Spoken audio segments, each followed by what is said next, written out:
We are now on a 25-night voyage all the way to New York and to Canada and Boston, New England, that kind of way. Currently, a place that's being battered by a hurricane. Hopefully that hurricane would have, or cyclone or whatever it's called, would have buggered off by the time we get there. So that's the current talk of the ship, is the hurricane that's battering our ports of call.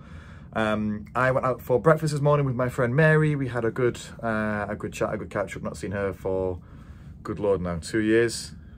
So that was quite nice to do.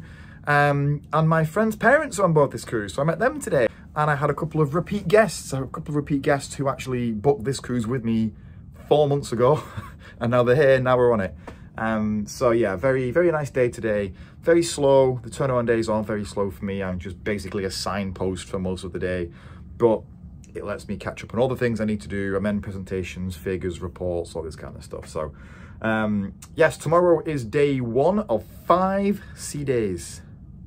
5 sea days. It's going to be a little bit mad. Well, I don't know. I actually don't know. I expect it to be mad because it's a sea day, but there's also 5 in a row just to get to New York. We do sort of 2 weeks over there in that part of the world, and then we do 6 sea days on the way back. Now, this is all part of one cruise, so I actually don't think I'm going to be that busy in hindsight. Usually on a cruise, you've got like 1 or 2 or 3 sea days, and everybody crams into the same sea days.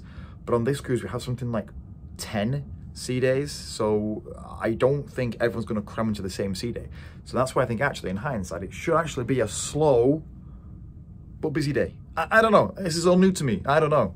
But I think it'd be a slower, you know, sea day batch going across than it would be coming home. Also good about going across to the States is that we have the time difference and we get an extra hour in bed for the next 5 days as we go across, which is great. The problem is when we come back on the busier sort of batch of sea days that I'm expecting, and we lose an hour every day. That's gonna be the killer. Day 4 of that passage back is gonna absolutely crush me. You know, 4 days in, lost a 4 hours sleep, and it's the busy bit at the end of the cruise. Anyway, we're excited. We are now sailing. We're just now leaving the Solent. Here you go. This is my view of the Solent down out of Southampton. I'm also enjoying internet for the very last time for like 3 weeks now.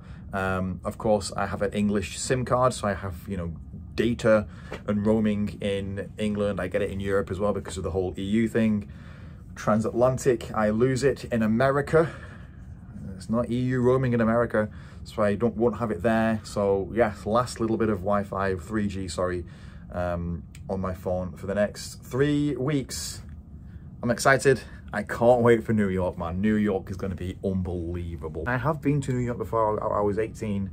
I went with college. I was studying to be a policeman. Yeah, career move here. So I was studying to be a policeman. I went to New York as part of a college trip. I don't know why. I don't know why New York was relevant, but we did. And it was phenomenal. And we did the Empire State Building, we did the Chrysler Building, we did Ground Zero.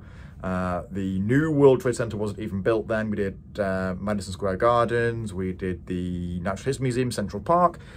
We did do the Statue of Liberty, but we weren't able to actually get in it. So it's one thing I didn't quite do. So it's one thing I'm going to do when we go back with my Alejandra. It's going to be awesome.